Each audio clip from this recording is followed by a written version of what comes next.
Então, pessoal, nessa aula, na aula de hoje aqui, ó, objetivos, detalhamento das funções dos pinos do PIC 18F877A, que é o nosso PIC modelo de estudo, tá?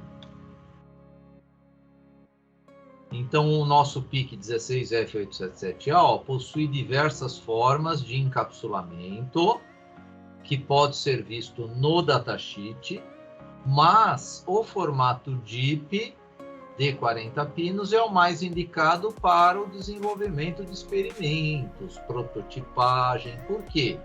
É um encapsulamento que a gente usa em protoboards. Então, é um encapsulamento que ele é um pouquinho maior, né? Mas eu tenho facilidade de fazer ligações com ele, apesar de ter 40 pinos aí. Cada pino tem uma ou mais funções bem definidas.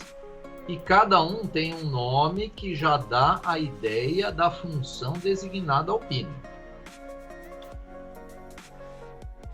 Falando um pouquinho desses encapsulamentos, então olha só. Quando a gente fala de encapsulamentos, eu tenho um invólucro de proteção que envolve o chip de silício de um circuito integrado. Sua principal função é proteger o chip contra umidade, corrosão e isolar os pinos. O encapsulamento pode ser feito de material metálico, cerâmico ou de polímeros, que são plásticos. E aqui a gente já começa, né, com alguns encapsulamentos. Então, nós temos aqui, ó, o padrão DIP, que é esse Dual Inline Pact aqui, ó, né? Esse aqui é o que tem os pinos com a distância dos furos lá de protoboard, né? Então, esse aqui é muito usado para protótipos, né? Prototipagem, esse aqui é fácil da gente trabalhar. Temos o PLCC. Observe que o PLCC não é aquela tecnologia de SMD. Observem os terminais aqui, ó, nós temos uma mola, né? Vamos dar um zoom aqui, ó. Então, é uma molinha de contato, esses terminais. Significa que eu não soldo. Eu não vou usar solda no PLCC. Eu tenho que ter um soquete que encaixa ele sob pressão. Agora, esse aqui, ó, o QFP, ele é SMD, esse aqui, ó. Os terminais, cada terminalzinho desse aqui tem um pouquinho de estanho, né? Então, eu vou ter que usar uma PCI específica, né? Não é uma PCI que vai ter o furo, mas vai ter a trilha onde vai encaixar milimetricamente todos esses contatos aqui. E aí, com uma tecnologia de jato de ar quente, esse estanho que tem nesses terminaizinhos, ele vai entrar em fusão, né? E vai gerar o contato com o cobre da placa. Então, esse aqui eu tenho que soldar. Esse aqui é o soquete que eu tenho que soldar, né? Esse aqui tem um soquete específico que eu vou mostrar aí. E esse aqui a gente solda também, a gente pode usar ele, tem muito grupo que compra aquela plaquinha, uma PCI de prototipagem tipo ilha. Essa placa tipo ilha, ela já vem nesse tamanho aqui desses pinos. É só você encaixar lá nas ilhas da placa e soldar. E aí as trilhas é você que faz com os fios, né? Porque ela é tipo ilha, né? Então, você que vai fazer as trilhas. Olha aqui os soquetes, né? Então, vamos dar um zoom aqui também, né? Então, para o padrão DIP, mesmo que você tenha esse padrão DIP, é importante colocar um soquete para facilitar a manutenção. Por quê? Tirar 40 pinos, dá para tirar? Dá, mas dá trabalho, você pode estragar a PCI, né? Tirando esses 40 pinos. Então, é interessante utilizar soquete, tá? Mesmo para o padrão DIP. Esse é um soquete do tipo torneado, é um dos melhores que tem. Ele é um pouquinho mais caro, tá? Esses que os furinhos são redondos. Então, se futuramente vocês comprarem soquetes, comprem esses torneados, que chamam.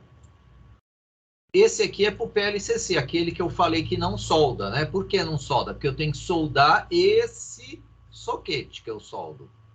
E aí eu encaixo o encapsulamento aqui, ele encaixa sob pressão, né? Então tem uma leve pressão que você faz, ele trava aqui. E aí eu vou ter o contato daquelas molas nos terminais. E esse aqui não vai o soquete, né? Esse aqui é o SMD. Olha só, observem o estanho aqui na placa, né?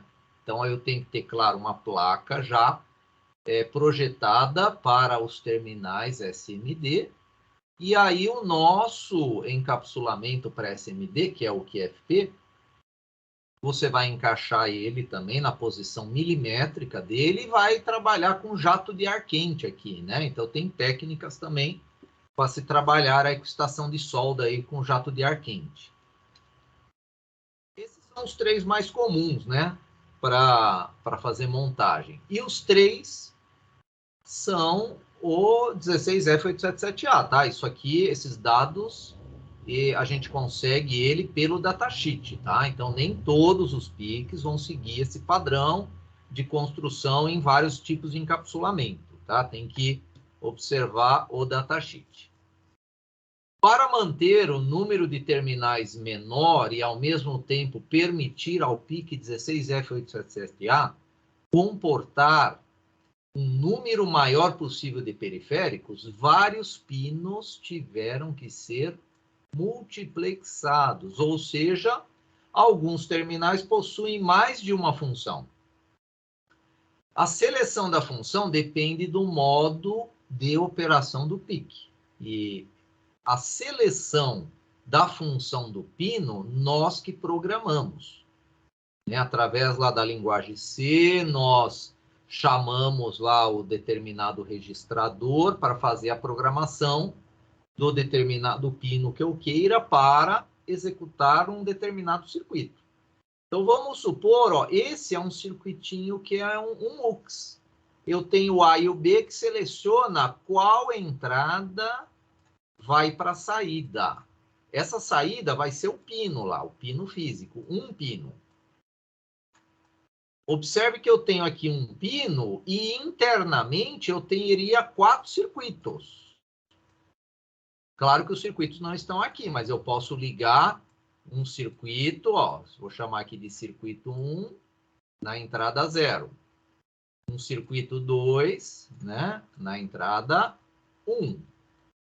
Um circuito 3, na entrada aqui, ó, E2. E o circuito 4, na entrada E3. E qual circuito que eu vou utilizar? Aí você vai programar essa chave, essas duas variáveis A e B, elas que vão determinar qual circuito que vai ser utilizado. Então, isso aqui é um MUX.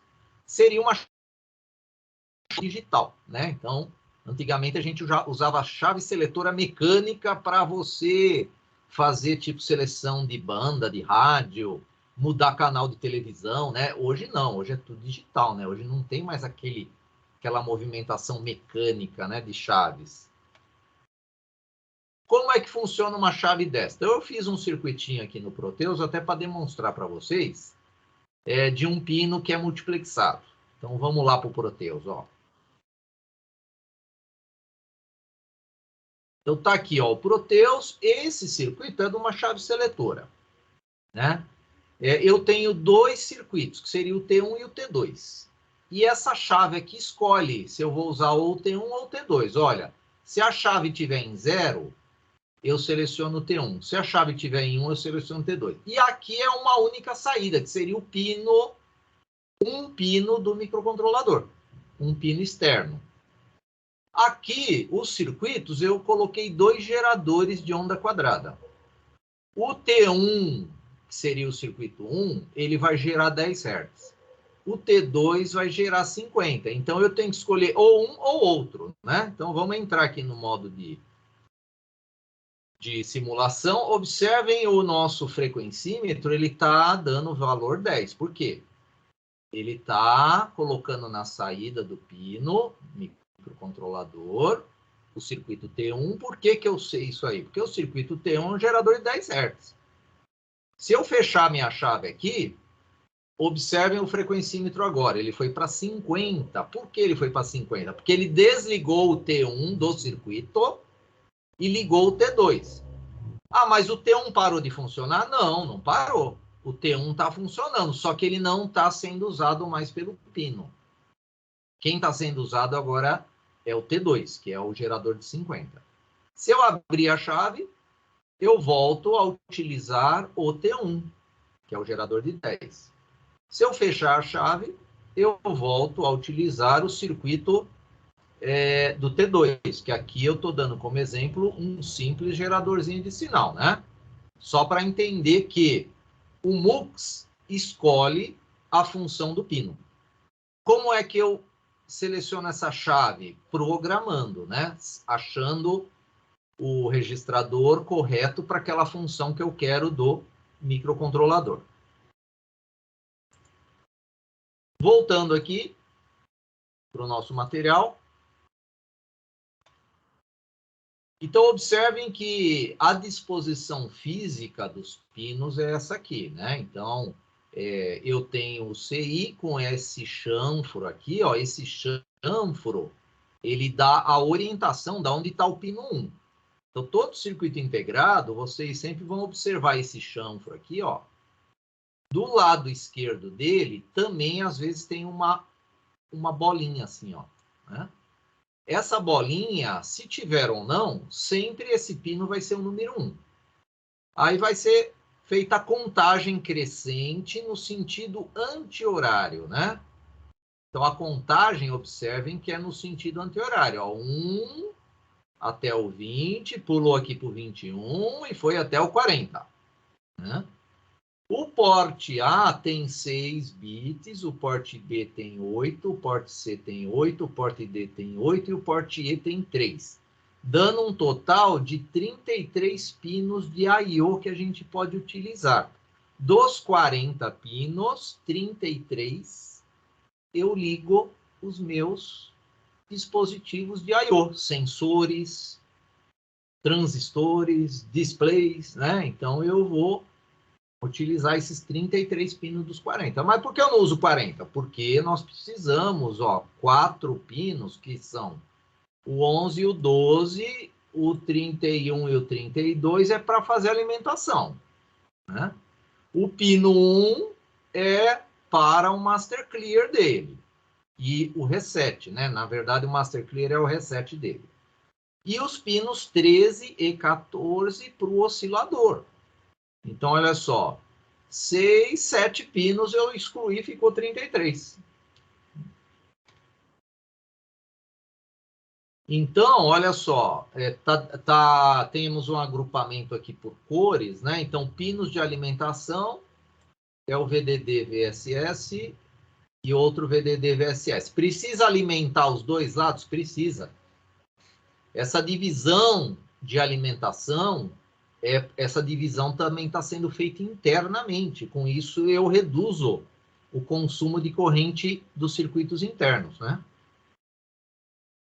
Entrada e saída vai sobrar 33, aí o clock é esses dois aqui, né? Ó, OSC1, OSC2, né? E de controle seria aqui o nosso Master Clear aqui, né? O Master Clear é o de controle, porque eu consigo reiniciar o microcontrolador por aqui. Então, chegamos na mesma conta, né? Dos 40 pinos, nós tiramos 7, fica 33. E aqui ele está dando detalhes dos pinos de alimentação, né? Então, a alimentação ela deve estar entre 2 e 5,5 volts. Preferencialmente 5, porque a lógica TTL facilita o interfaceamento com famílias de lógica TTL, né? Então, se eu uso 5 volts de alimentação e eu vou usar periféricos, sensores, ou seja, sinais de I/O com lógica TTL, isso aí já vai me favorecer. Por quê? A saída vai ser TTL, né? Então, alimentando ele com 5. Mas a gente pode trabalhar, ó, de 2 a 5,5. Então, os terminais 32 e 11 é o positivo, mais o EDD, e o 31 e o 12 é o negativo. menos VSS, o GND. Agora, eu posso trabalhar com 2 volts no nosso 16F877A? Não. Tem que ser o LF. O 16LF877A, todo CI, todo microcontrolador PIC para baixa tensão, tem que ter esse L aqui.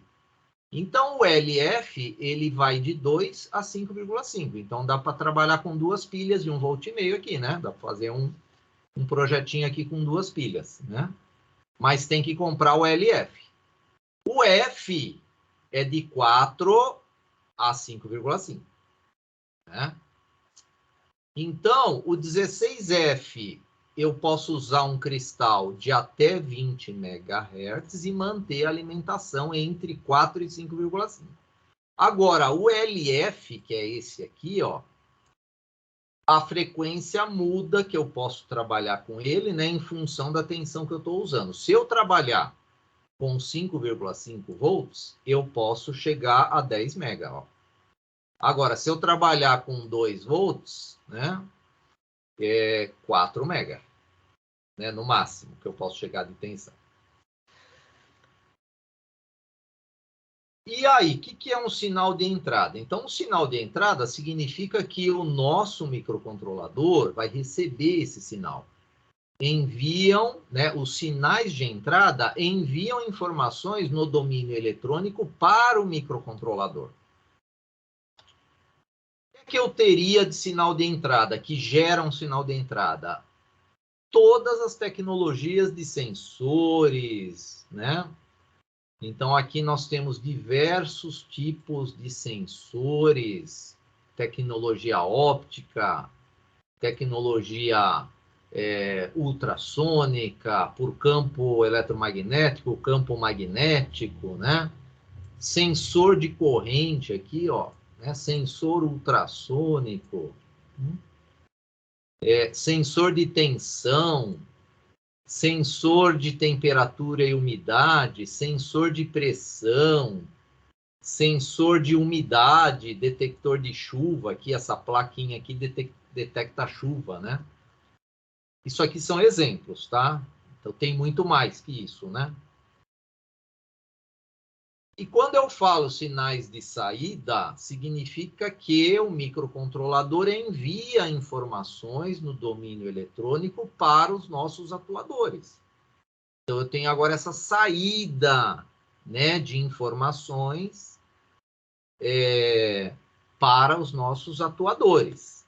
E o que eu teria aí de atuadores? O que o microcontrolador vai controlar?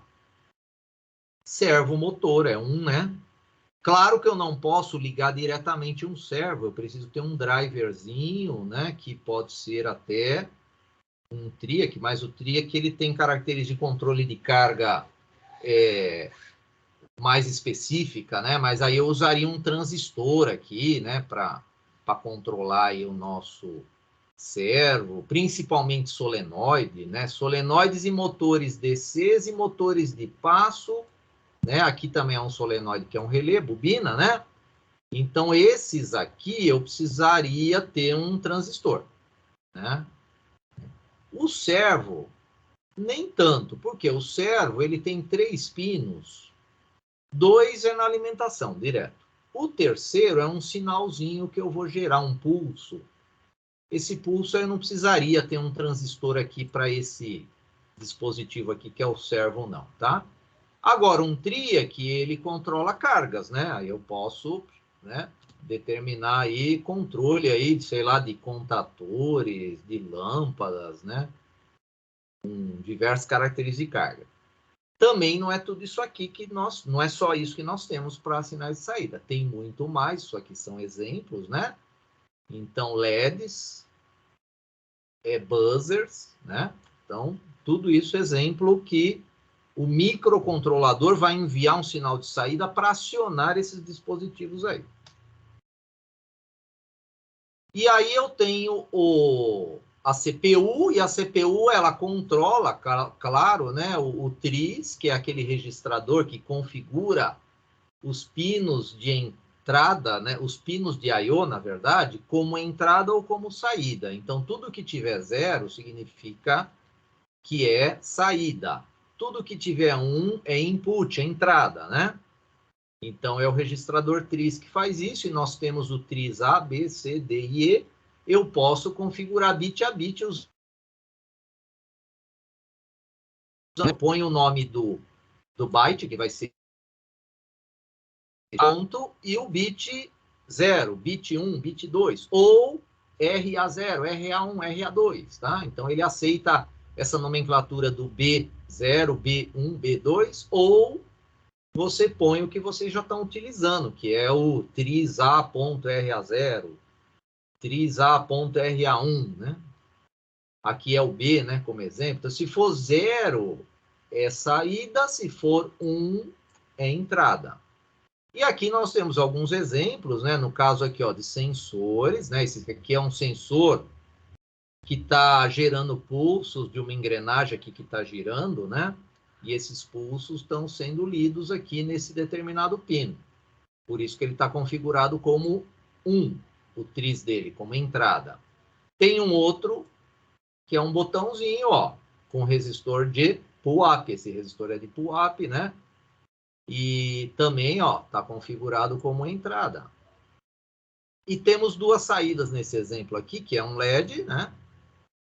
Um LED, por isso que tem essa configuração como saída, e tem, ó lá, a bobina de um relé. Só que antes de eu ligar direto a bobina no relé, eu tenho que ter o driver de corrente, né? Para controlar essa bobina, que é o nosso transistor. Por isso que esse pino configurado como saída, ele está controlando um transistor. Aí, com um transistor, eu multiplico a capacidade de controle do meu pino. O porte A, ele é um registrador, né, que ele tem tanto porte quanto tris, né, porque eu sempre trabalho na configuração do porte e do tris. Então, ele tem característica de ser bidirecional. Quando eu falo que ele é bidirecional, significa que ele é entrada e saída, né? Ele trabalha como entrada e saída. E ele é de 6 bits. E ele só trabalha com sinais digitais, né? Tanto entradas como saídas, né? 5 deles também são analógicos, né? Então, os 6 são entradas e saídas digitais. Agora, dos 6, 5 deles são entradas analógicas. Por isso que ele também vai receber essa nomenclatura de AN. E quais são esses que são também analógicos? Então, são os que estão destacados aqui, né? O RA0, né? O RA1, o RA2, o RA3 e o RA5. O RA4 é só digital. Então, eu não posso usar o RA4 como entrada analógica. O porte B de botão, né? Então, ele também é bidirecional, de 8 bits.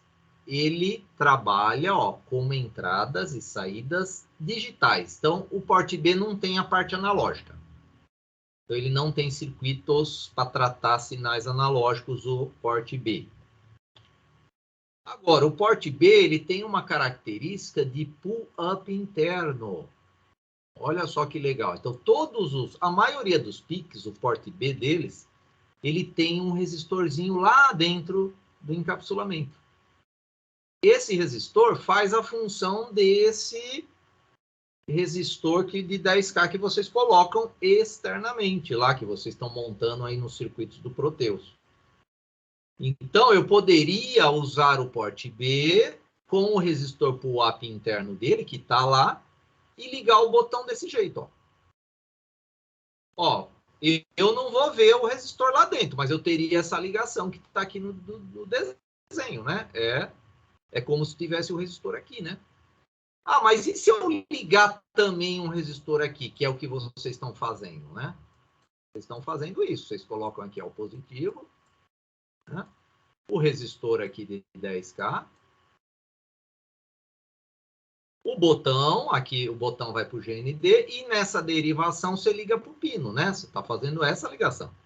Inclusive no próprio porte B. Mas e aí? Não tem o POAP interno? Tem. Então é uma opção, eu creio que no início, né, de estudo aí, de ligações, né, de botões, tanto a parte de hardware quanto de software, é interessante que vocês aprendam a fazer a ligação com o POAP externo, porque esse POAP externo ele não é usado só aqui nesses botões. Vocês vão usar POAP externo em barramento de comunicação, né? Então, barramento de comunicação também a gente às vezes precisa pôr um POAP externo nele. Então, tem que entender o que ele faz com isso. Agora, um detalhe. Esse POAP interno, ele vem, por padrão, desligado. Por padrão, ele é desligado.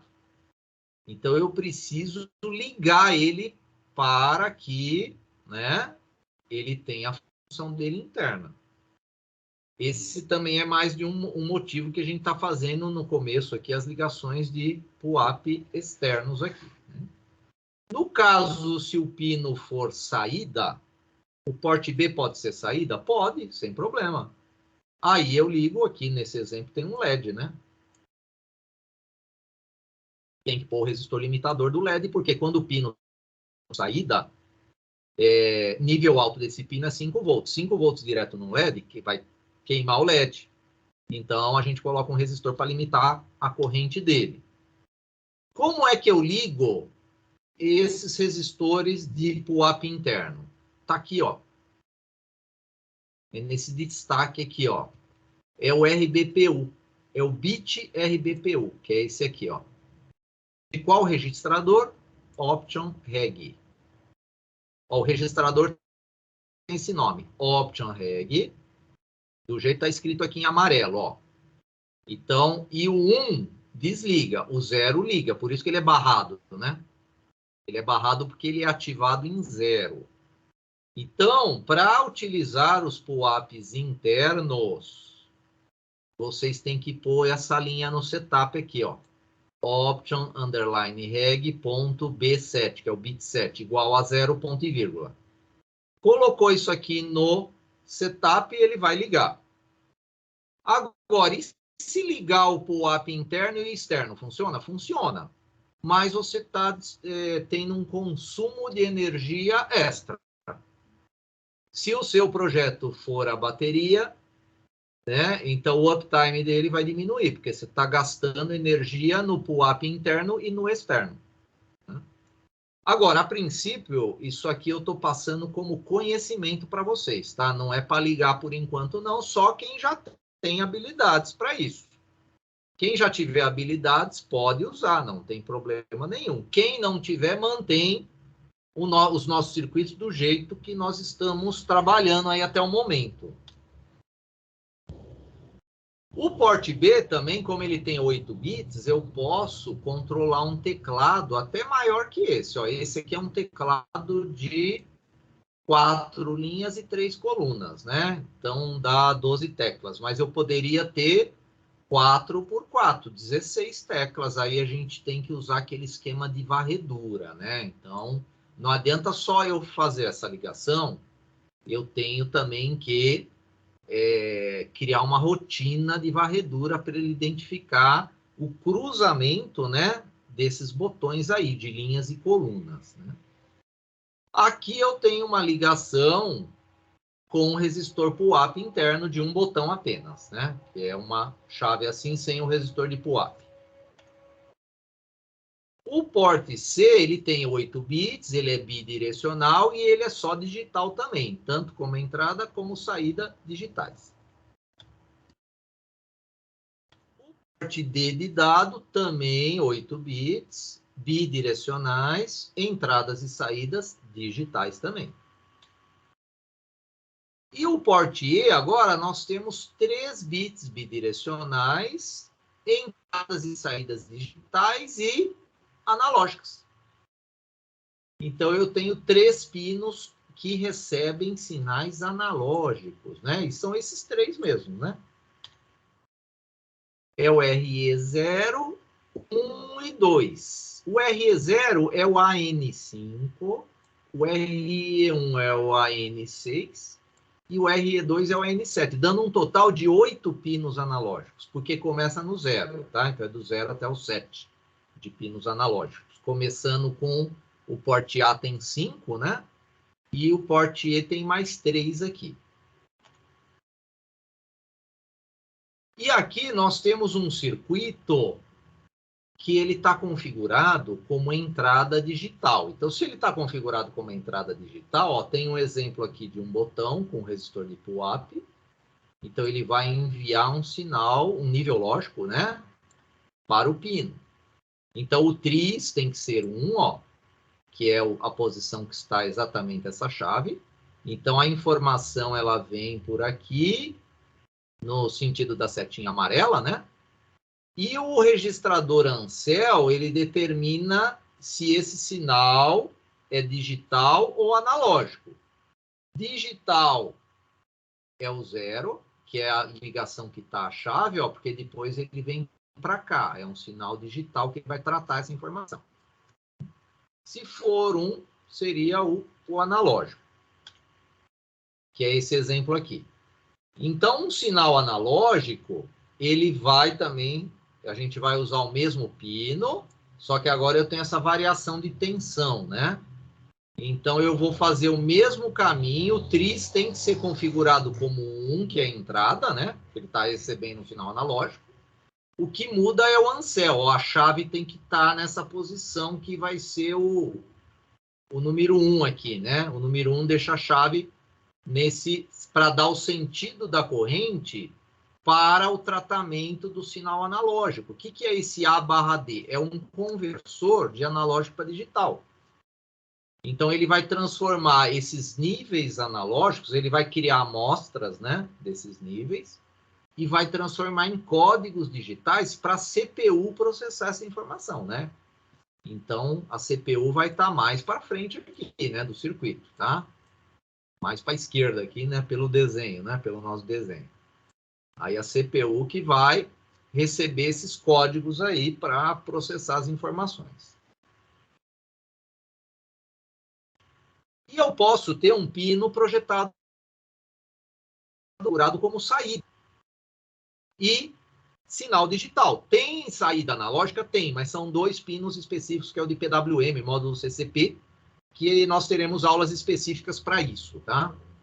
Mas aqui, esse pino agora, ele segue o sentido da seta aqui, ó, começando no tratamento aqui do sinal digital do porte, indo para o sinal, para o circuito de saída. A chave do tris tem que estar como 0, porque 0 lembra a letra O é output, né? Vem para cá. E aí eu tenho no pino os níveis lógicos que, se tiver nível alto, liga o LED, nível baixo, desliga. Né? Então, aqui ele está ligando e desligando, né? Tá dando uma piscadinha aí, uma animação aí no nosso LED aí. A maioria dos nossos pinos tem o shimmy trigger, né? Então, o shimmy trigger é uma porta lógica do tipo shimmy trigger. Ela é projetada, ó, para aceitar sinais cuja a transição é lenta. E aí ela vai garantir o nível lógico livre de oscilações. Ela até filtra oscilações. Observem aqui, ó, esse gráfico aqui de cima, ele tem uma transição lenta do nível baixo para o alto. Olha o que o shimmy trigger faz. É o desenho de baixo. A saída dele, né? Ó. A saída dele está aqui, ó. Esse X é a entrada. Olha só, ele estabiliza os níveis. Ele tira a rampa. Ele tira essa rampa, que é uma transição lenta. E essa transição lenta, vocês sabem que gera erro lógico, né? Na família TTL. Então, ele garante um sinal sem transição lenta, né? Observem aqui, ó. Aqui nós temos o V1, eu tenho aqui, na verdade, não é o V1, ó. O V1 e o V2 é aquele intervalo de transição que nós temos, né? Então, nesse intervalo aqui, ó, de transição, aqui é o VI, né? Esse sinal aqui que parece um sinal analógico, que tem... ele demora, né, para chegar no nível que... o nível lógico alto ou baixo. Observem a saída V0, né? Então, o VI está aqui, ó. Né? É esse sinal que está assim variando. E o V0, que é na verdade é o VO, né, de output, observem que ele tem níveis fixos, né? Então eu tenho aqui, ó, nível alto fixo, sem oscilação, nível baixo fixo e nível alto fixo. Por que está invertido? Porque ele é uma porta inversora do tipo Schmitt-Trigger, essa aqui. Então, o circuito Schmitt-Trigger, ó, que é disparador de Schmitt, é um dispositivo que apresenta como característica de transferência relações entre as tensões de entrada, que nesse exemplo é o VI, de saída, que é o VO, um ciclo de esterese. Em geral, essa característica é incorporada a circuitos que implementam as funções lógicas básicas. Então, é a função não, a função NAND e a NOR. Geralmente tem Schmitt-Trigger essas portas lógicas. E a figura apresenta esse comportamento, né, do ST como inversor, que é ST de Schmitt-Trigger, né? E aqui ele é o modo inversor, né? Se eu tenho na entrada nível baixo, na saída nível alto. Se eu tenho nível alto na entrada, na saída é nível baixo.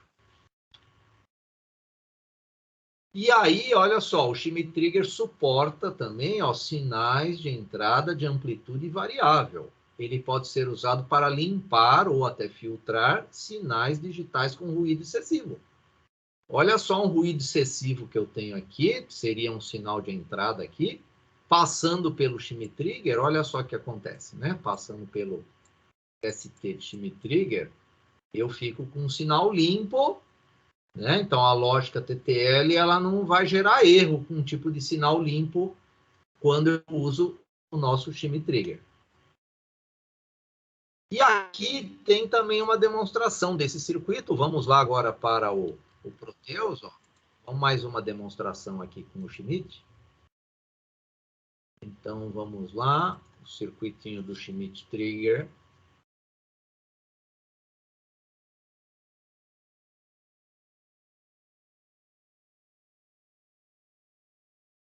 Então, está aqui o nosso circuito. Na verdade, é uma porta NAND de Schmitt-Trigger, tá? É a 4093. Eu estou entrando com um sinal alternado. Não é onda quadrada, é um sinal senoidal aqui. Vamos ver o que vai acontecer aqui na saída. Vamos dar um play aqui. Então, observem no osciloscópio, o amarelo é o Vin, o azul é o Vout. Então, o sinal, a senoide virou onda quadrada, né?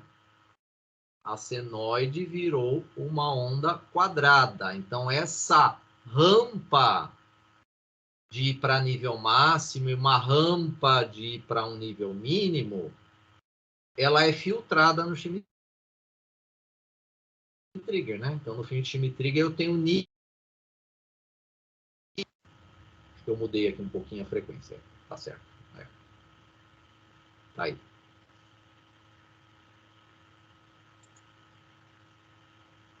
Tá aqui uma varredura simples, ó. Aí o sinal estabiliza. Então, uma porta Schmitt-Trigger tem essa característica, mas e aí? A maioria dos pinos do microcontrolador possui essa porta Schmitt-Trigger, que vocês verão. Aqui tem uma parte que tem a função dos 40 pinos, tá? Então, eu só vou passar um detalhe aqui para vocês, de algumas informações aí que nós temos desses pinos aí. Deixa eu fechar aqui, esqueci de fechar o Proteus.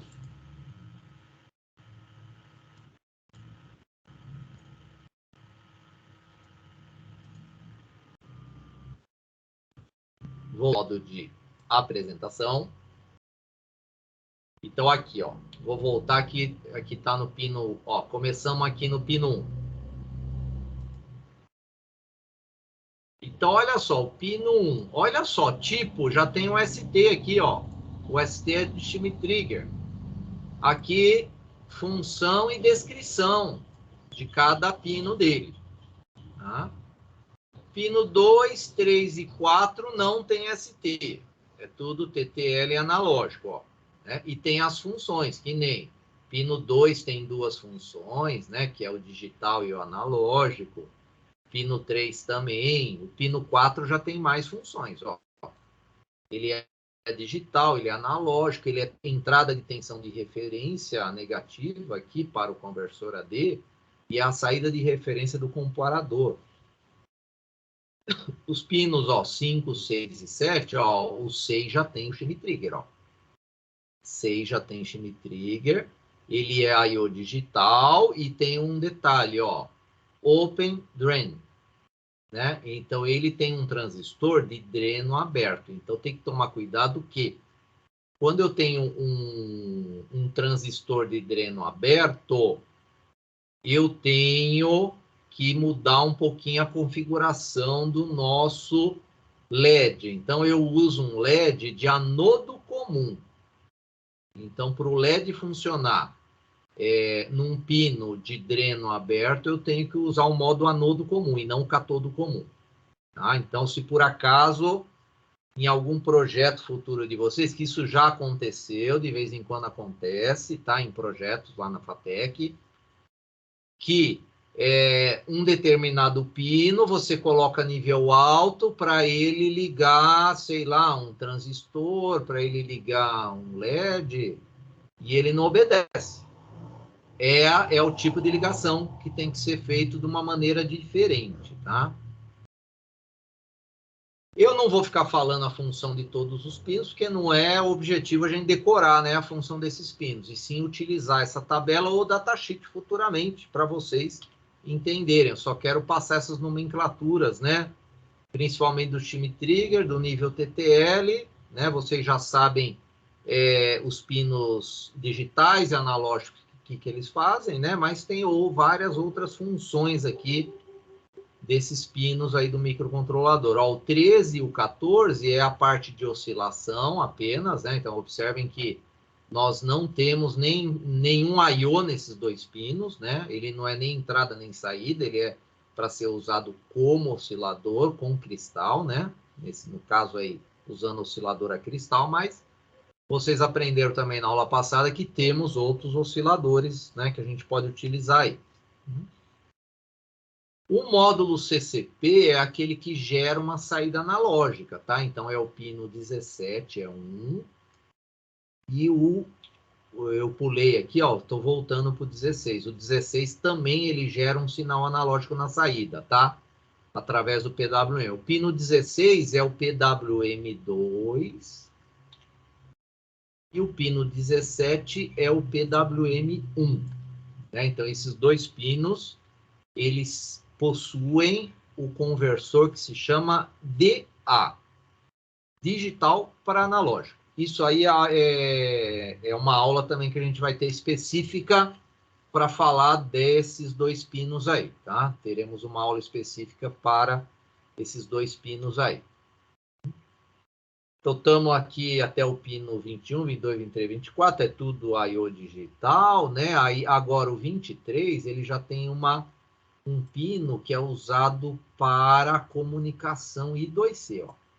Né? Então, ele, além de ser I/O digital, ele trabalha com SPI, que é uma comunicação, que usa o sinal SDI, e o SDA é para o I2C. O SDO é para o SPI. Entra uma parte aí de comunicação. O 25 e 26 também são pinos interessantes que a gente usa nos projetos aí, mais para frente a gente vai usar na parte de comunicação, TX e RX.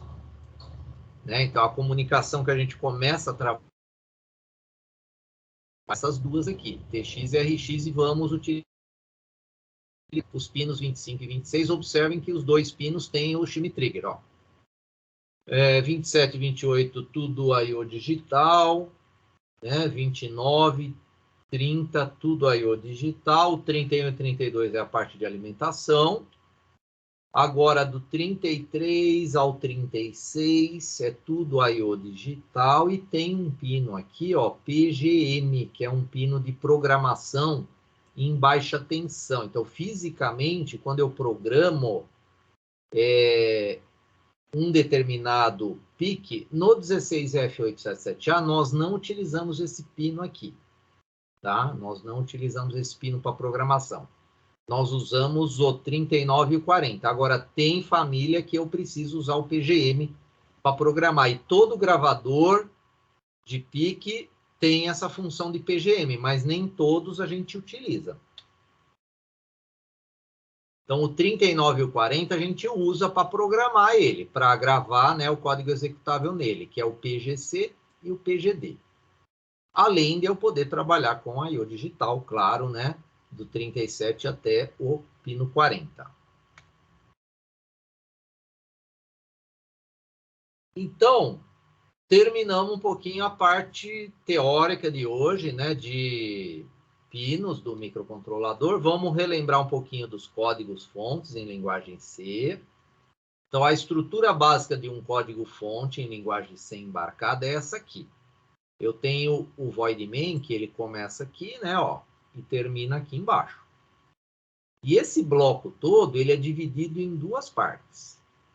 Eu tenho essa parte aqui de cima, que é chamada de setup, e tem a parte de baixo, que é o loop infinito. Então, quando eu ligo o microcontrolador, ele vem aqui para o setup, né, e faz lá o ADCOM 1 set, que configura os pinos de analógico para digitais. Depois nós temos aqui, ó, o TRIS-B, o TRIS-D.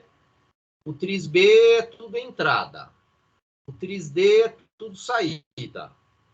O port B é tudo 1 aqui, né? Porque 255 são 8 1s. É que eu estou mudando o sistema de numeração aqui, né? Então, eu tenho um sistema de numeração, o TRIS-B que eu estou falando, que é 0B, que é o binário.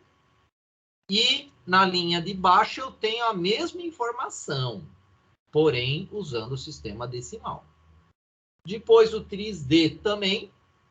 Eu tenho aqui o sistema que é binário também, o 0B, com uma sequência de 8 zeros. Configura todos os pinos como saída, né, do D. E o port D igual a 0, ele dá o mesmo resultado que eu escrever 0B e 8 0, porque 0 em binário, 0 em decimal é 8, eu tenho como resultado 8 zeros em binário também. Né? Então, nesse setup aqui, eu estou utilizando 8 botões e eu vou utilizar 8 LEDs, tá? Para fazer alguns exemplos aí com vocês. Tenho aqui no laço infinito teste de botões. Aqui são só 2 botões, né? Através do teste condicional if. O que o if está fazendo? Ele está lendo o nível lógico do pino RB0 e está comparando com o nível 0. Se isso aqui for verdade, ele executa essa ação aqui, que é colocar 240 no port D. O que é 240? É 4 uns e 4 zeros em binário. Então, eu vou ter 4 LEDs mais significativos com nível alto e 4 LEDs menos significativos com nível baixo. Por isso que eu escrevi aqui, ó, Nibble High, do port D em nível alto. Agora, se tem LED ou não, né? Só pelo código a gente não sabe, né? Mas o Nibble High do port D vai ficar em nível alto. Se o pino RB1 for 0, aí ele faz essa ação aqui de colocar 0, né, no port D. Aí todo o port D vai para nível baixo. E aqui eu tenho um liga, espera, desliga, espera. Né? Na verdade, eu tenho um nível alto no RD0. Eu tenho um espera, 500 mili. Eu tenho um nível baixo no RD0 e espera 500 mili. E aí, como isso aqui é um laço infinito, ele fica repetindo isso aqui. Aí ele volta para cá e repete tudo de novo. Volta e repete, né? Então ele fica nesse laço infinito aí.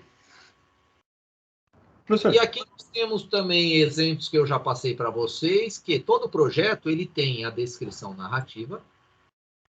Nesse exemplo aqui, ao ligar o microcontrolador, o LED 1 liga durante 1 segundo e desliga durante 1 segundo, repetindo este ciclo infinitamente.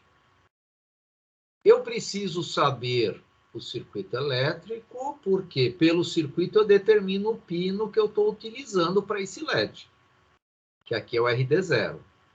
Preciso, em função da descrição narrativa, montar um fluxograma, que representa a solução dada pela descrição.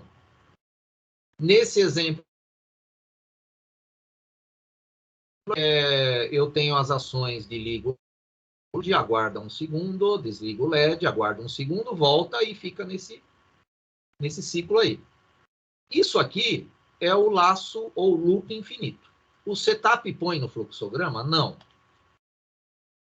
Como é que ficaria esse código em linguagem C embarcada? Desse jeito aqui, ó. Então, nós temos o setup, que como agora é só um pino que está ligado ao LED, é no pino RD0, ó. O trisd.rd0 está configurado como saída e o port d.rd0 com 0, que é um estado inicial no setup que a gente dá para o pino. E no laço infinito tem aquela sequência do fluxograma, que é coloca nível alto, que vai fazer com que o LED ligue, porque o LED deve estar no modo catodo comum aqui. O nível alto ele liga, aguarda 1 segundo, coloca 0 no mesmo pino, que é o nível lógico 0, aí o LED vai desligar e aguarda 1 segundo. Por que é catodo comum? Porque está lá no circuito, né? Voltando aqui para o circuito, ó, esse LED ele está com a ligação catodo comum. Então, quem tiver dúvidas ainda nessas ligações de LED, catodo comum e anodo comum, e botões com pull-up ou pull-down, está no material da aula passada, ou me chamem também para tirar as dúvidas. Temos um código 2, que é aquele teste de uma chave, né? Então, eu tenho um botão que, se ele estiver acionado, mantenha o LED 1 aceso. Se o botão não estiver acionado, mantenha o LED 1 apagado. O fluxograma para essa solução é o teste do meu botão. Se for verdade, que é esse sim, ele dá a ação de ligar o LED. Aí volta e testa de novo. Se essa pergunta aqui não for verdadeira, for falsa, né? É um não aqui, apague o LED e volta e testa novamente. Então ele fica infinitamente testando o botão e dando a ação. De circuito, o que eu preciso saber? Ó, o botão 1 ele está com um pull-up no pino RB1. O LED é um LED catodo comum, né?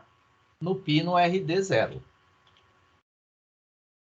E aí a gente faz o setup, né? O LED é o RD0, né? O trisd RD0 igual a 0. Configura o pino como saída, que tem um LED ligado aqui, né? O port D vai ser um valor inicial.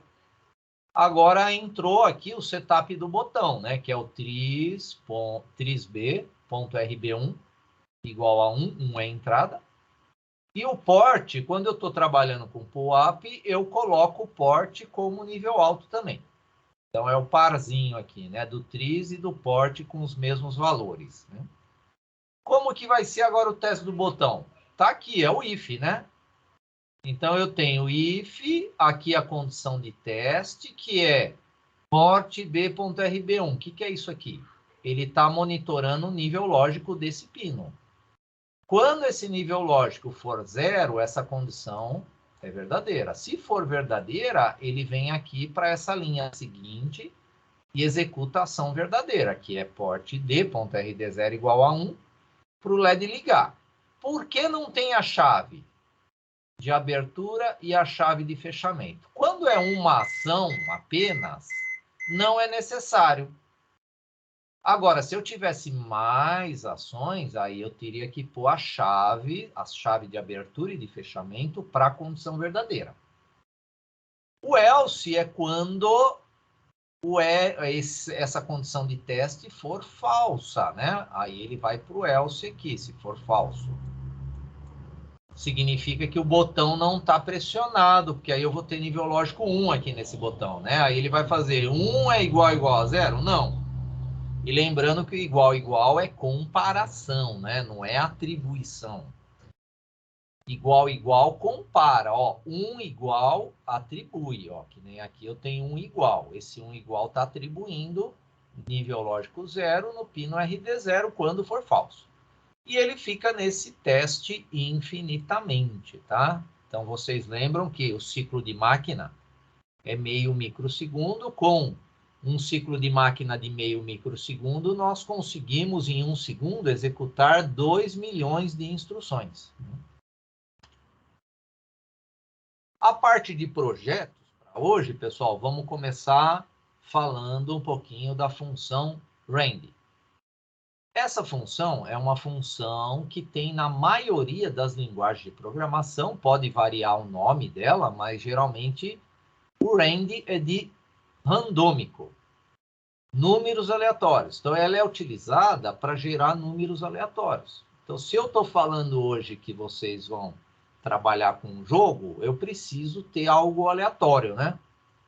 E é a função rand que a gente vai usar.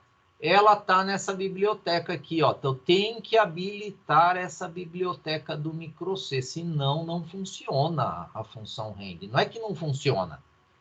Tem que fazer um tiquezinho, ó, nesse C underline stdlib. Então tem que fazer um tiquezinho aqui, porque aí você avisa para o compilador que você está usando essa função quando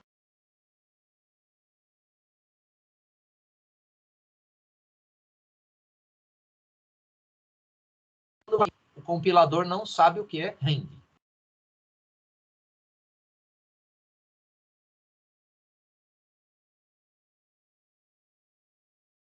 Em números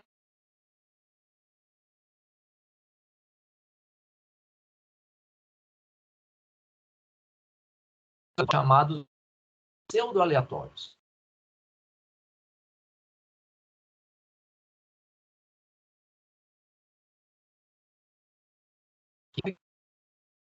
Hoje, na aula de hoje, essa sequência dos números aleatórios, ela pode, em determinado momento, se repetir.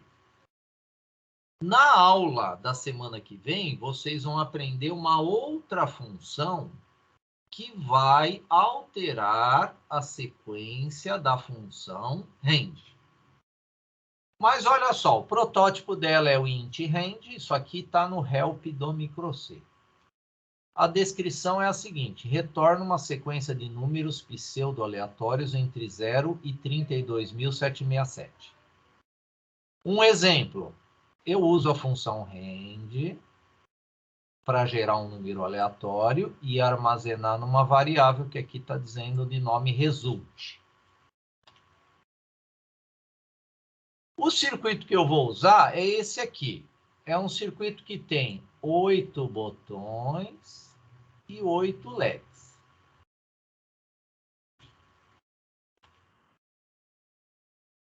Testando a função rand. Então, o primeiro exemplo para testar a função rand é esse aqui. Tá? Tem toda a parte do setup para 8 botões aqui, né? Ó, o tris B e o port B. E para 8 LEDs, tris D e port D.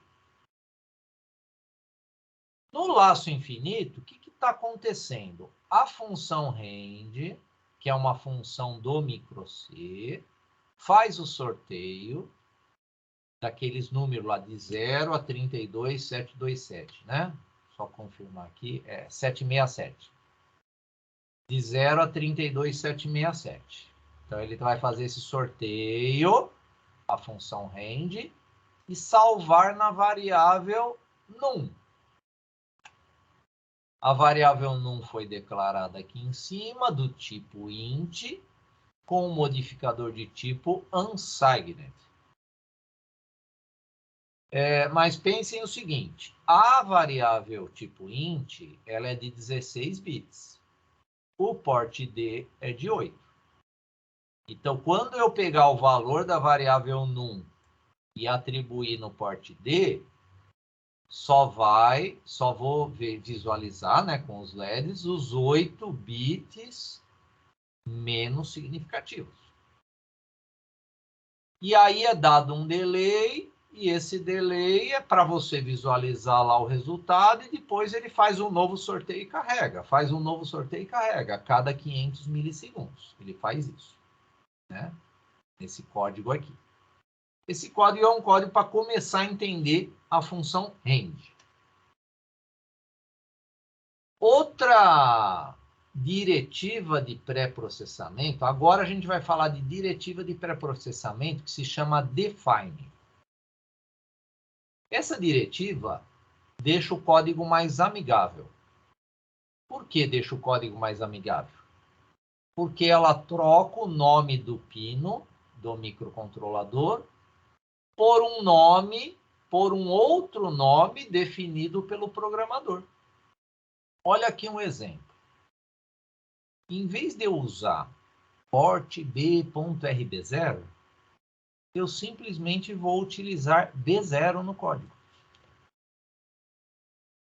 Olha aqui um outro exemplo. Em vez de eu utilizar no código port D.RD0, eu simplesmente vou utilizar o L0. O que o define fez? Ele criou um label, uma etiqueta. Eu tenho que escrever desse jeito, ó, jogo da velha, define, espaço B0, espaço port B.RB0.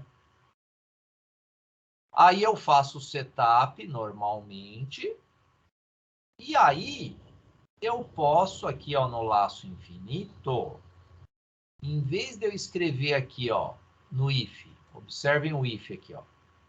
Em vez de eu escrever aqui no if,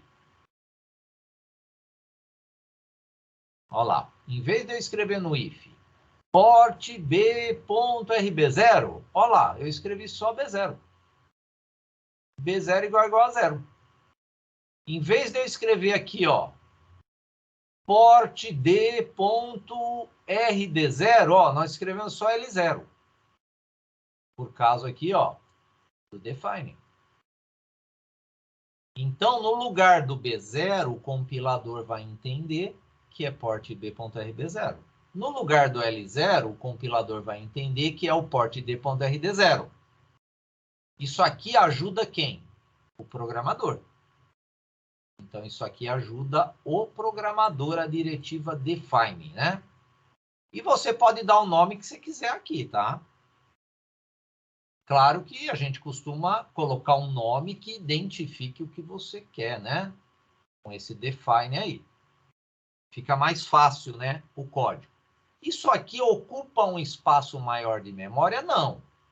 Toda diretiva de pré-processamento é para ajudar a visualização do programador. Não vai ocupar nenhum espaço a mais de memória do microcontrolador. Professor. Oi, pode falar. Você pode usar esse label que você usou no define no setup também? Por exemplo, ali Pode também. Tá. Lá no setup, ó, voltando aqui, ó. É que o setup aqui foi feito define só para o port B.RB0. Então, você poderia usar aqui, ó. Você pode escrever aqui L0, né? Igual a 1. E o port B aqui, né? O port B e o port D. Esses dois, né? Não, o port B RB0. Esse aqui. E o port D RD0. Esse aqui de baixo. Esses dois que tem label pode usar, sem problema, sem problema. Beleza. Uma outra pergunta. Pode falar.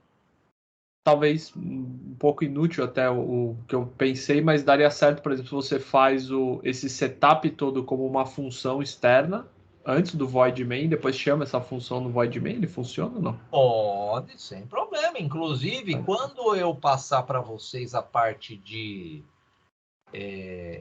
código estruturado em linguagem C, você vai ter uma função que vai chamar assim, setup MCU. Aí você faz isso que você está me falando. Você vai criar uma função de setup e aqui no void main você chama essa função. Perfeito. Isso aí se chama estruturação de código em linguagem C. Ele vai ficar, futuramente esse código vai ficar muito mais fácil do que vocês estão imaginando com essa estruturação. Beleza. Valeu. Aí, qualquer dúvida vão perguntando aí, pessoal. Então, vamos fazer o seguinte exemplo. Vamos pensar no seguinte aqui, ó.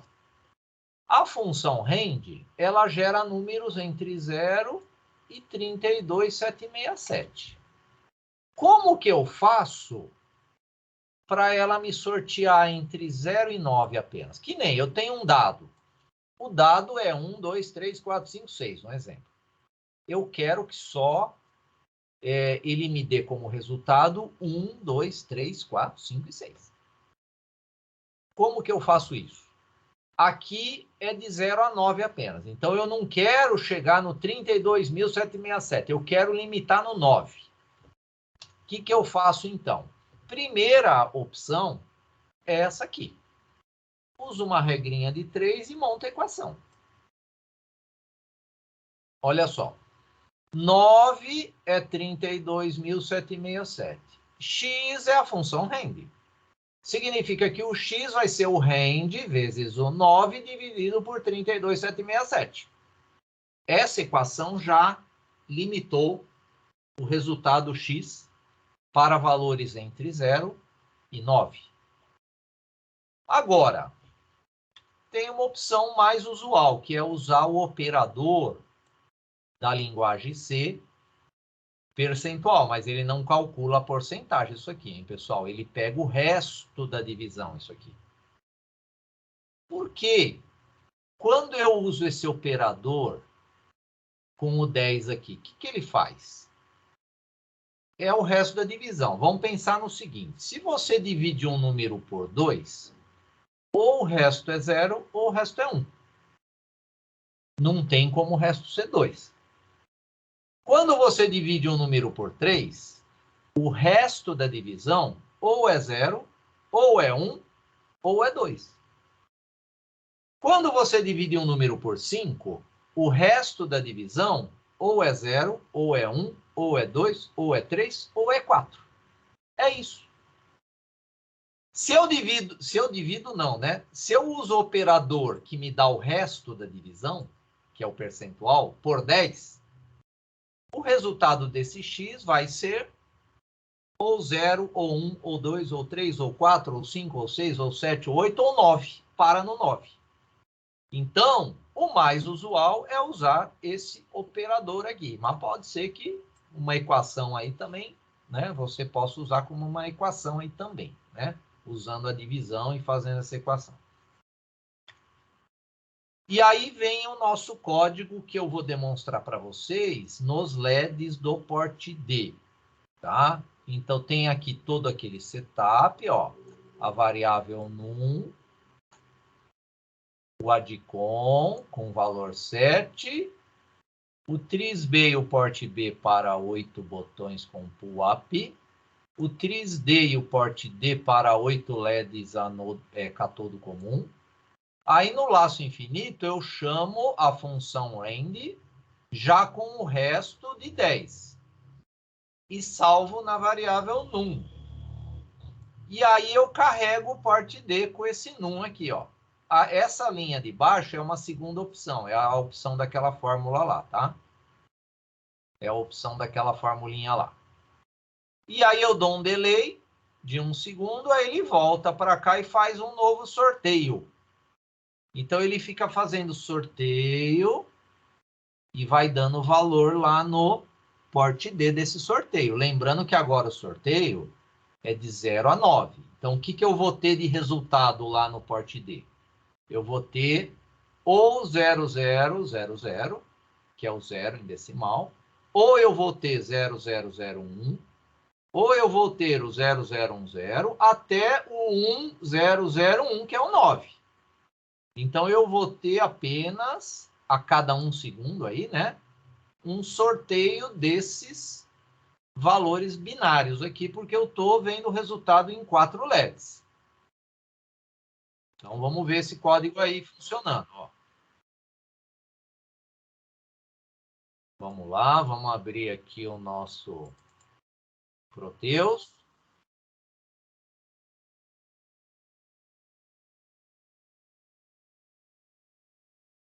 Então, tá aqui aquele nosso circuito. Deixa eu só ver qual é o código executável que ele está. É o demo rand mesmo, tá? Ó, cristal 8 mega, hein? Cuidado, que o padrão é 1 mega, né? Que vem no Proteus, quando você começa a montar um circuito. Né? Vamos ver se eu consigo dar um zoom melhor aqui para vocês. Porque a gente, ó, nós vamos visualizar os 4 LEDs aqui finais, tá? Que é o Nibble Low. Então, ele começou o sorteio, ó. Tá fazendo sorteios aleatórios de 0 a 9. Por isso que ele está ligando apenas esses LEDs, o LED 0, o LED 1, o LED 2 e o LED 3. Então, ele está fazendo sorteios aleatórios de 0 a 9 usando a função rand.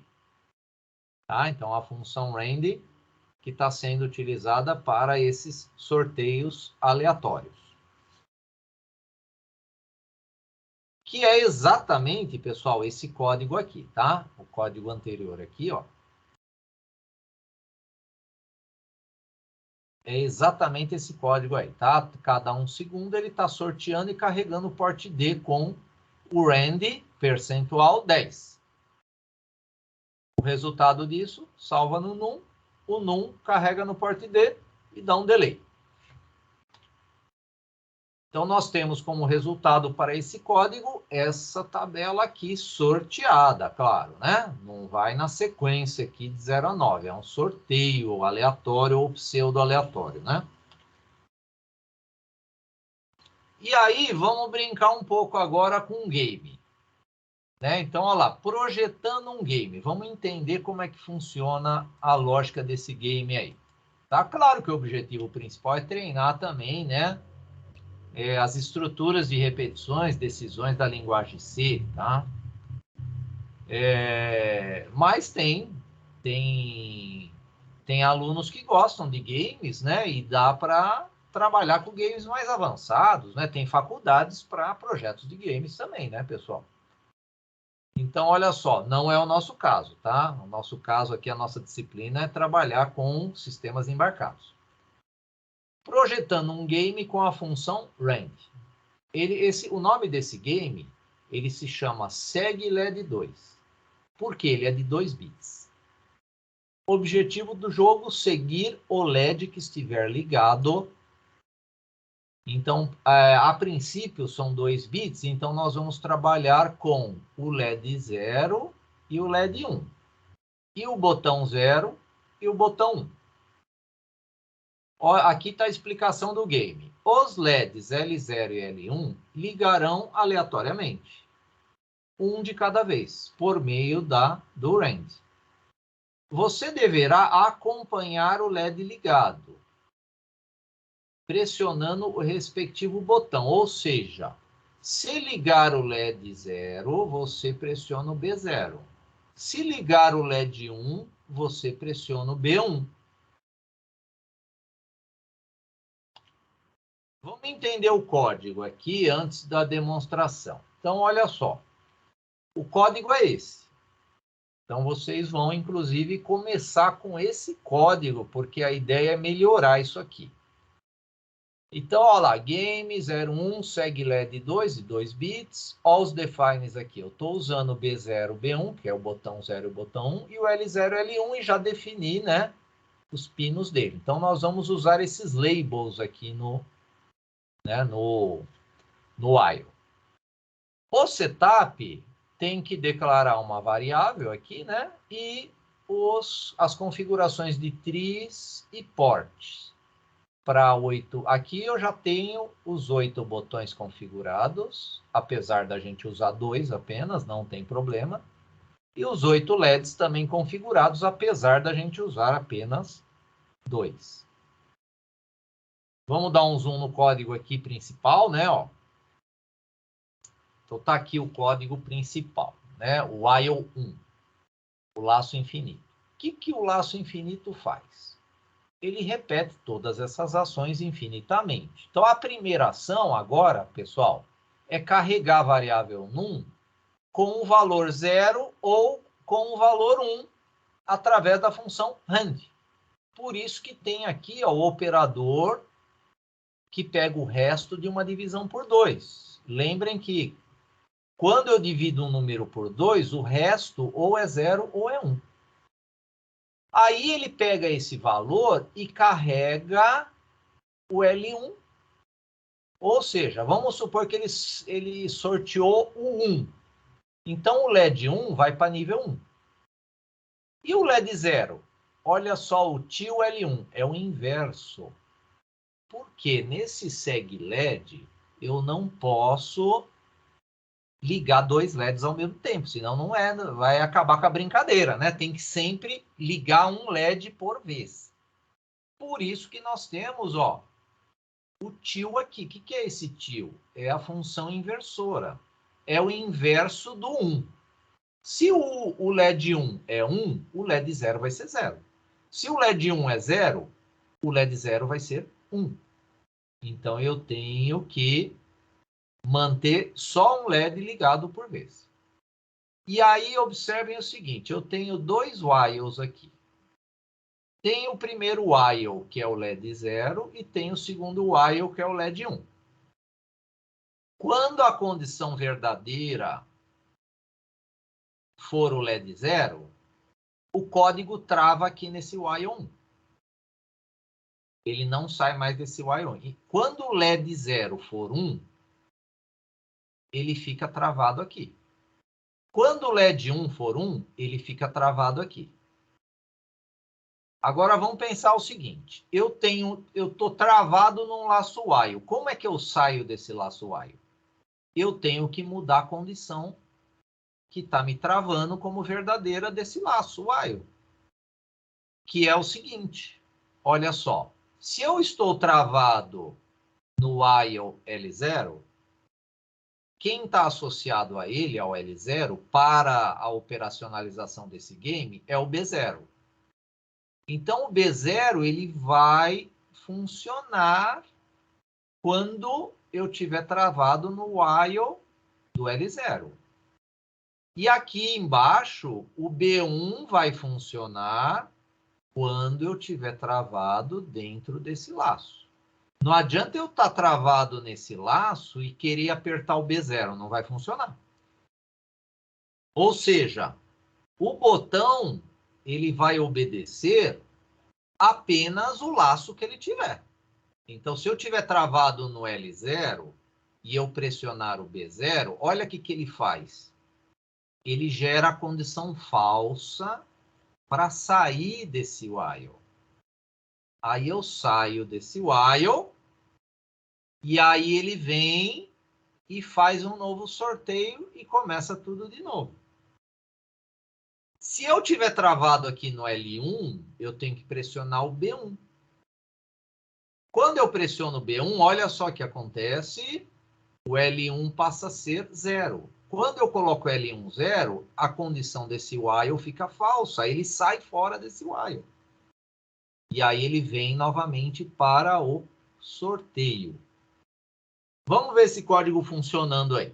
Aí, se alguém tiver dúvida, a gente volta a falar aqui desse código, tá? Então, vamos lá. Vou pegar aqui, o nosso game seg LED de 2 bits. Tá aqui. Vamos dar vamos iniciar. Olha só o que aconteceu. Ele ligou o LED 0. Se eu pressionar aqui o B1, ó, não acontece nada. Se eu pressionar o B0, ó lá, ele saiu e foi feito um sorteio que agora deu L1. Então, eu tenho que vir aqui e pressionar o B1. Olha lá, pressionei o B1, o sorteio foi para o L0. Olha lá, pressionei o B0, o sorteio foi de novo para o L0. Agora ele pulou para o B1. Então, eu estou seguindo o LED com os botões. Olha lá, é segue LED. Claro que com 2 bits fica chato, né? Porque é só 2, né? Você segue facilmente, né? Você segue facilmente, ó. Olha lá, tá no L0. Se eu pressionar o B1, olha lá, não acontece nada. Se eu pressionar o B0, opa, seguiu o LED certo, pulou para o B1. Tô no B1, mas eu vou pressionar o B0, ó. Não acontece nada, ele tá travado. Vamos analisar o código nessa situação, ó. O LED 1 tá ligado. Se eu pressionar o B0, ó, não acontece nada. Por quê? Voltando lá para o código, observem o seguinte. Vamos dar um zoom aqui. Então, é o LED 1 que está ligado lá, né? O LED 1 que está ligado. E eu estou pressionando o B0. Ó. Por que o B0 não responde lá? Porque eu estou travado nesse while aqui, ó. Eu estou travado nesse while. Ele não sai desse while enquanto eu não pressionar o B1. Enquanto eu não pressionar o B1, ele não vai sair desse while aqui. Então, voltando lá. Olha lá, vou pressionar agora o B1. Agora ele saiu, foi para o L0. Se eu pressionar o B1, ó, ele fica travado no L0. Por quê? Porque agora ele está aqui, ó, nesse while do L0. Ele está travado nesse while do L0. Só está executando o while do L0. O while do L1 ele não executa? Não, porque o while é enquanto essa condição for verdadeira, ele executa essas ações. Então, ele fica aqui. É diferente do if, né? Que o if testa e continua o código. O while não. O while é enquanto. Então, vamos aqui, vamos parar um pouquinho. O desafio para hoje...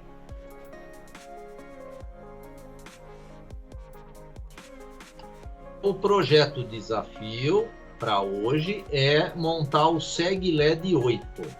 Trabalhar com 8 bits. Claro que vai melhorar, né? O SegLED não vai ficar só entre 2 bits aqui, né? Então, vocês vão usar todos os LEDs e todos os botões, a função rend, e usar aquela lógica. Se ligar o L0, pressiona o B0. Se ligar o L1, pressiona o B1. Até o L7, pressiona o B7. Claro que isso aqui vai ser um sorteio, né? Teremos um sorteio aqui, quer ver? Vamos lá. SegLED 8.